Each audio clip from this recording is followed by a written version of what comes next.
I have to confess, I'm a coffee drinker. I prefer coffee to tea. But my tea drinking friends said tea is an art. I got to thinking about that. A lot of coffee drinkers get excited about coffee paraphernalia, like the filter or the coffee grinder or whatnot.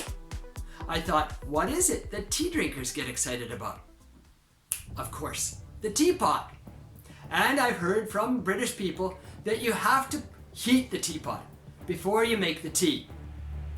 So I thought there must be an art to making tea. Hi, and welcome to the Les Perras Podcast, episode number 357. This episode is about teapots.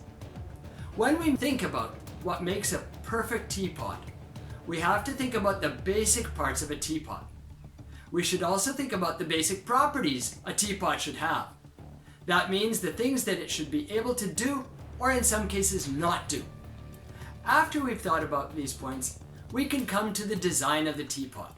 Parts. The parts of the teapot are relatively easy to handle. First of all, you need to have a body with a hollow spot inside it. That's where you put the water to make the tea. You need a lid so that the water doesn't come spilling out inadvertently. On the other hand, you also need a hole in the lid, and we'll talk about that later. It's really handy if you have a handle on the pot, so you can hold it without burning yourself and pour very easily. Finally, you need a spout that you can pour the water out of. I suppose the last point is debatable, but it sure adds to the convenience of the teapot. Functions. First of all, it needs to be able to hold the water while you're brewing the tea. Preferably, it will have a spout that you can use for pouring tea into your teacup. You could argue that this isn't essential, but it sure makes the whole teapot more teapot-like, and it makes the whole process much easier and more convenient. The handle is not really a function in itself, as much as it is a feature, which makes it easier to hold and manipulate the teapot comfortably without burning yourself. The teapot lid is there to prevent the tea from getting cold too quickly. In other words, it keeps your tea warm. Now that we have warm tea, we need to add a hole to the lid. As you're pouring the tea out of the spout, a hole in the lid prevents a vacuum from forming inside the teapot as you pour. This prevents the water from sloshing and dripping as you pour, and makes a nice smooth pour. Design. The design of a teapot is more a function of the taste of the age that it's being made in. Think ancient Chinese teapot versus Victorian England teapots. They have quite a bit of different shape if you look at the smaller details. This reflects the difference in taste between the people making them. But as we make our design, we should keep in mind a few things.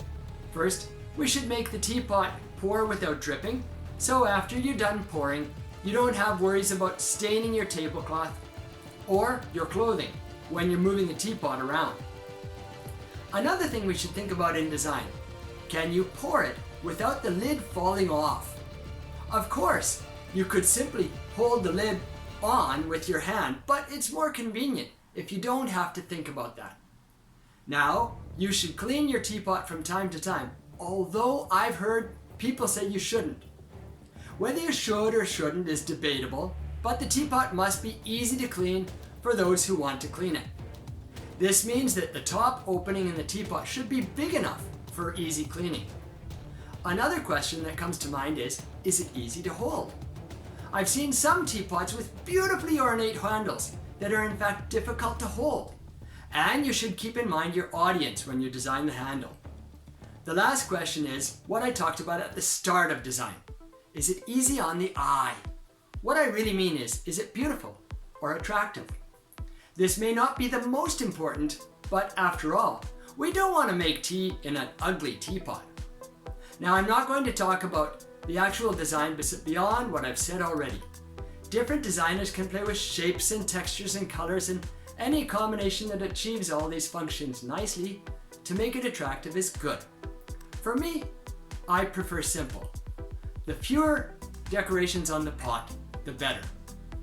What teapot is good for you? Thanks for listening.